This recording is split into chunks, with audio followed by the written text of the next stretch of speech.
Zero carbon. East Hall.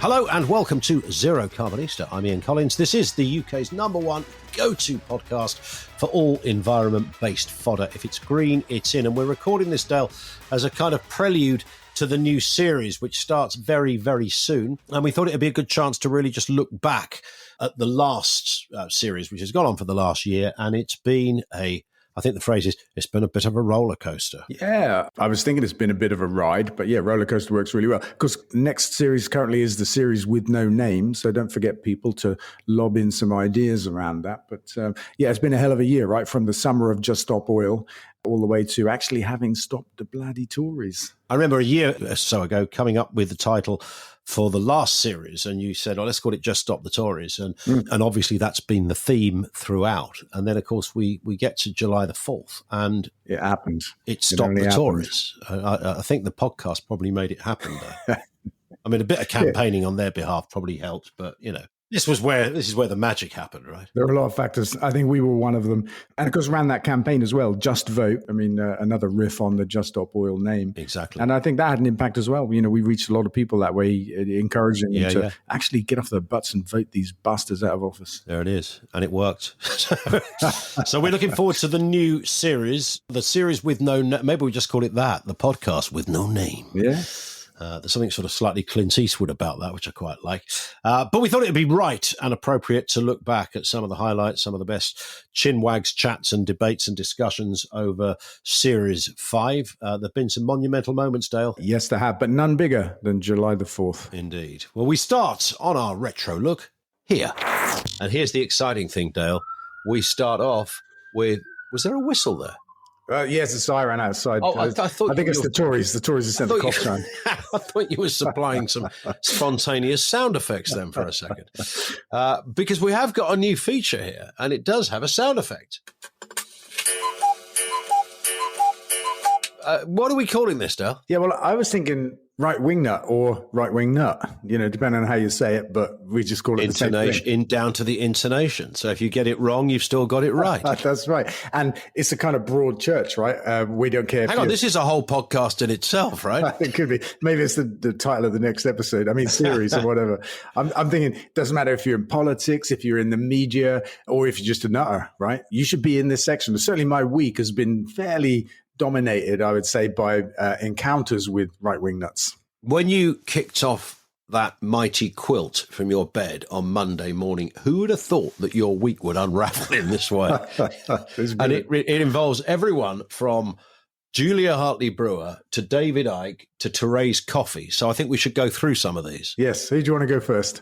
Well, should we start with our friend Mikey Graham? Because you were on with Mike, weren't you? Yes, I was. And so here's the story then. The backstory is FGR had a game cancelled last weekend in Mansfield. And I put up a post on social media saying, look, it's not just a waterlogged pitch. The whole city was flooded itself. And there was a whole bunch of videos out there, rivers running down roads. And so I got on his show yesterday, I think it was. And he put up my tweet in the picture of the river. And he says to me, amongst other things, right, it was one of them crazy encounters with Mike. He loves his kind of polemic rants. But, you know, I made him smile at the end. I told him to smile at the end, which is quite funny. He says to me, do you know the name of that road? I'm like, come on, you know, tell me, what's the name of the road? He's like, it's River Road. It's called River Road because it floods all of the time. And I'm like, oh, come on. Like, I mean, I didn't believe him. I mean, in terms of flooding all of the time and that kind of stuff. After the show, somebody from Mansfield posts on social media, there is no road in Mansfield called River Road. Is that right? So we did a search and there isn't. And somebody else posted, I've lived here for decades and it's never flooded like this. Wow. So Mike is living in a world of his own. I think he's got Julia Hartley-Brewer as a researcher and they're just making shit up. Because she lives in 23 up Crescent, doesn't she? So, is that where it is? Yeah, I think so. So I understand it. So, I mean, she's in this story too because I was nearly on with her earlier in the week. They kept sending me duff Zoom links. Maybe they were fake Zoom links. They didn't really want me on there. So she got to talk about me without me being there. And she's got this kind of always trouble. Smug look on her face as she says in this kind of knowing, kind of smug way, she doesn't believe the climate crisis is real. It's not really proven, is it? And then she says, I think Ofcom might have something to say about that. I think you might be right there, Julia. So she's in this news section. So Hartley Brewer has made her way into the feature. Mike Graham is in there, but as a kind of happy associate, I suppose. Yeah. What I didn't expect, Dale, was you were going to tell me that David Icke, who has kind of risen almost from the dead, he's always made a lot of noise with his own fan base, but now he's jumping into your timeline. Yeah, so he jumped on social media and challenging me to a debate on the facts of the climate crisis. And you know, with that kind of childish approach that some people have, you haven't got the guts to do it, you know, kind of goad me on social media.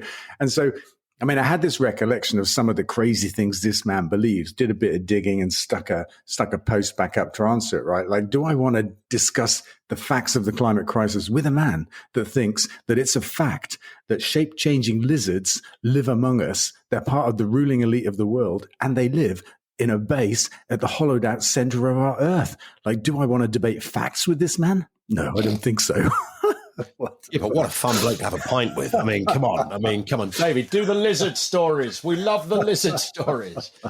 You'd be glued to this, wouldn't you? It's crazy, isn't it? It's crazy. Imagine, it's hard enough to talk facts with Mike Graham or Julia Hartley Brewer, you know, but this man, he thinks the moon was made by those lizard creatures. It's not a real moon. Yeah, it's not a real moon. It's like there's a switch. You can, it's just like a big bedside lamp. So he's peak wingnut, as far as I can see, in this new section. So as Ike carried this week's wingnut of the week. He has. I mean, easily. I think he's going to be wingnut of the year. I mean, you know. Yeah, it's going to be hard to that's a shame in a way, because we've kind of peaked on the first go at this new feature with David Icke. We didn't think he was going to give quite so much in this first introduction of the piece. If that wasn't an explosive beginning to a podcast, then this might be, because and I'm saying this blindfold, really, because Dell's about to introduce a new feature. I don't know anything about it. Yeah, I'm kind of wishing I was blindfolded now. Have I talked it up a bit too much? No, not at all. I'm kind of wishing I was mouth folded, because I might be about to, like, you know, just start a controversy. I don't really know. But I was thinking maybe every now and then we need a left wing nut. That's good. And I've got one. I've got one for this week's episode. Go on. Owen Jones, bless him. Owen, the boy Jones. Yeah. He's walked the plank, hasn't he? He's walked the plank. He built it first. Yeah. I mean, it's his own plank, I think. Then this is the whole point for me of putting him up in this week's left wing nut new thing. He's like the inaugural target. Remember? He came from the mountaintops and built what was, you know, meant to be a kind of credible, slightly younger force for the Labour Party. And now he's, to coin that political phrase, as my old nan would say, he's off in a sulk, right? And he's like so disappointed by Labour. They haven't done this, they haven't done that, and all this kind of stuff. And look, now I understand that lots of people want to hear stronger language from Labour, more commitments, that kind of stuff. And I understand where Labour are coming from too. But I also understand this one big thing. Only Labour can replace the Conservatives. So it makes no sense to walk off in a strop because you're not hearing what you want to hear from Labour in the teeth of the most important election of our lifetimes, when we finally get the chance not to have a Tory government. And they always do the same. Whatever side of the spectrum they're on, they always say, right, I'm going to start another party. Oh, good luck with that, mate. Good luck with that. That's really going to work, isn't it? You're just going to sort of divide the very core of what you ultimately still believe. Yes, which is what, of course, Richard Tice has done. We said on previous episodes, I was even considering being a donor. I thought you were going to say a donut for a second. Well, I've done that before. Yeah, I mean, such is your passion for the project and the title of this podcast that it was almost worth throwing a few quid to another party that might get the Tories out. That's right. And I was sharing the idea with a good friend, and he said to me, well, what I'm going to say to you is to quote Napoleon, when your enemies are busy falling out with each other, just like, you know, it's polite to let them get on with it. This is the Reform and the Tories. And I was thinking more like Sun Tzu, right? On the battlefield, your enemy's enemy is your friend. That's what I was thinking. So chuck him a few quid. Your enemy's enemy is your friend, yeah. But I decided not to. But not always, as it's turned out. Yeah, he's also my enemy as well at times. But for a bit, yeah. This week, Just Stop Oil decided to protest in a theatre while Les Miserables was playing out in London's West End, 200 quid a ticket to go and see this thing. And the Just Stop Oil cats turned up and protested. They stopped it. Now, I just wanted to say, away from the specifics of the Just Stop Oil arguments, I've actually seen Les Miserables. It's 3.5 hours of my life I'll never get back. So And I know that's sacrilege in the world of the arts, because apparently it's a masterpiece and you're not meant to say stuff about it. But if I'd known what I know now, I would have been more than delighted that anyone showed up and disrupted the performance of Les Miserables. But this is a kind of long-winded way of getting into Just Stop Oil, because you have previously funded them, but that's stopping. What's happening is this week, at the end of this week, I'm announcing a major change of direction. I've been funding Just Stop Oil since the beginning. I've been on demos with them. I've defended them in the media completely, not just their right to protest, but the way they're doing it, the extreme disruption they've been causing, because it's so much smaller than the extreme disruption we can already see from the climate crisis. I've been in there completely with them, but I'm going to stop because this government have made it clear they won't stop drilling, whatever happens. They've just issued 100 licenses. They've started to row back on net zero and all the other green stuff. They think they've struck gold in being anti-green, and no amount of protesting will change their minds. And in fact, I believe that more protesting and disruption now will help them. They'll welcome it because it will feed their new culture war narrative. So I'm going to stop, and I'm going to instead fund a new campaign focused on the next election, because it's coming soon. And in order to just stop oil, actually, we have to just stop the Tories, hence the name of this podcast. And that's what I'm going to devote my time and energy to, particularly focused on young voters 18 to 24, who have the biggest amount of obstacles placed in their path if they want to vote. There's 2.5 million people, first-time voters, actually, in this next election, who won't have a clue probably how to do it. And as I say, it's become harder than ever. We're going to focus on them. And then across all age groups and all political persuasions, try to persuade people of this kind of simple view that only one of two parties can win this next election, and that one of them's anti-green and one of them's green. And a green economy is the answer to all of our problems. And we have an incredible opportunity right now at this next election to change the course of our country. For some people, it would mean not voting for who they normally vote for, but we could have a green government in Britain for the very first time. And that's going to be the essence of the Just Vote campaign. Just get people to vote and make that choice, because there's all kinds of people of all different parties that want a green outcome. They want a green economy. They want to see more done on the climate crisis, not less. And we know what Sunak will deliver. If he gets a mandate, we've already seen what he's capable of now, and he's got no mandate. If he gets a mandate, just imagine what he might do. So that's the announcement for the end of this week. It's a stunner. Here's an interesting one. Australia is on track with climate targets needed to protect the Great Barrier Reef. Shock. It's a shock, of course, because we can talk about the ineptitude of governments in this country, but we ain't got nothing on what goes on down under, because they've just been tearing up the place forever with a smile on their face. They have actually the biggest per capita producers of CO2 in the world. I mean, even bigger than the Americans. That's another surprise, but that's Australia for you. They have a huge consumption of fossil fuels. But this is a good news story. They made commitments to keep the reef off the danger list, right?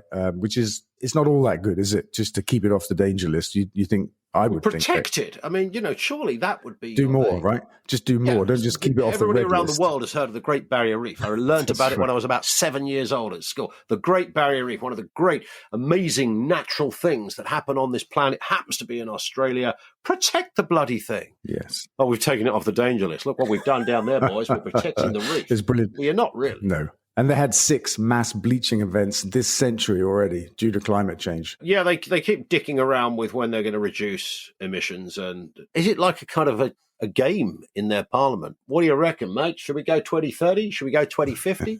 Yes. Let's go 2045. It's like that. I think Australia are kind of, I think, like everywhere in the world, they're making a transition just from let's say, a lower starting point than some other countries. There are vested interests over there. There are vast reserves of fossil fuels that, vested interests want to use. But the country itself has got the most enormous resource of solar and wind. I mean, Sure. It could be a renewable energy superpower if they had any close neighbors to ship stuff to, which they probably don't. That's true. There's only New Zealand and they don't like each other. And they're not very big, right? I mean, it's a tiny population. Yeah, New Zealand's like Watford. They've got their own wind and sun as well. But, Australia, come on, you've got so much wind and sun.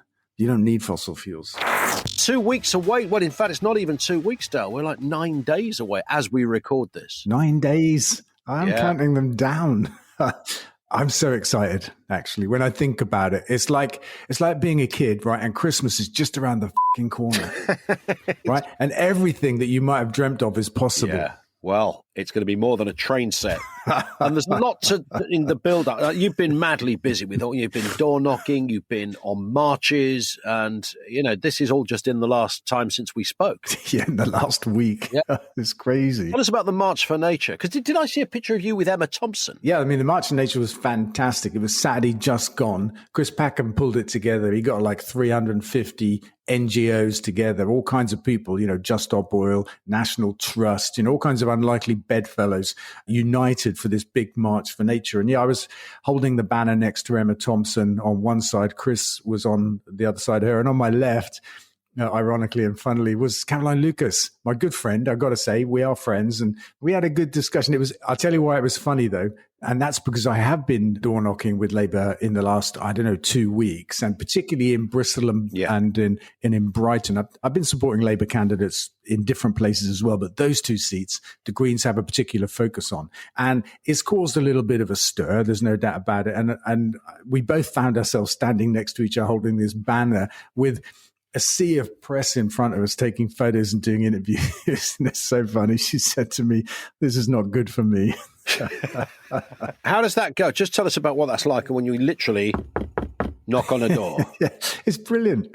The format has been kind of turn up. We have one of these ad vans driving around, electric ad van for Brighton. That was great. And on it says, "Vote Labour for a Green government." We do some photos and then we go knock on doors. And that part's just brilliant. Just meeting people and hearing what they have to say. Really fabulous. I've loved it. Did anyone say, "Are you the bloke from the Zero Carbonista podcast?"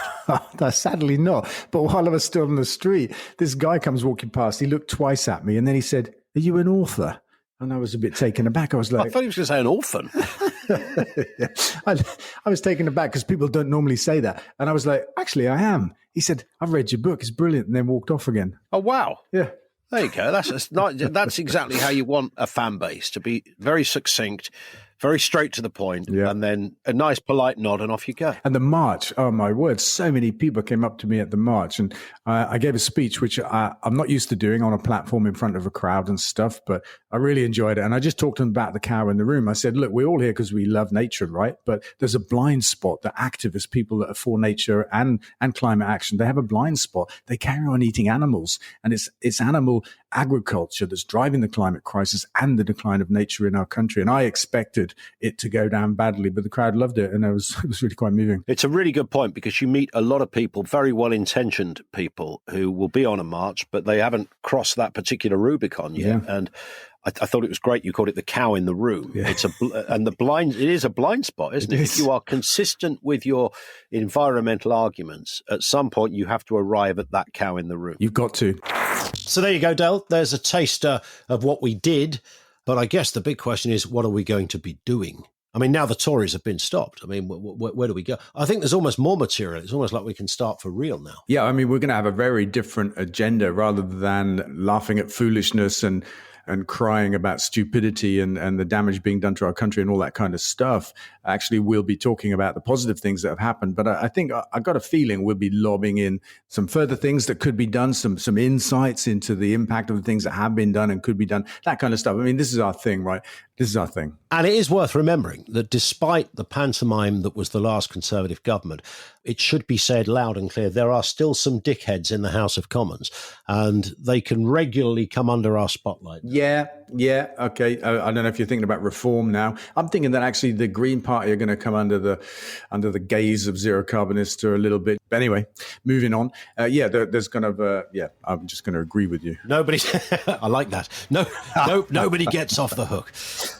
Dale, we will speak on the next episode, which is the new series. I'm really looking forward to it. I'm going to love it. Yeah, indeed. Don't forget, in the meantime, follow Dale on social media, twitter.com/DaleVince, facebook.com/DaleVince, and as we always like to say, on TikTok too.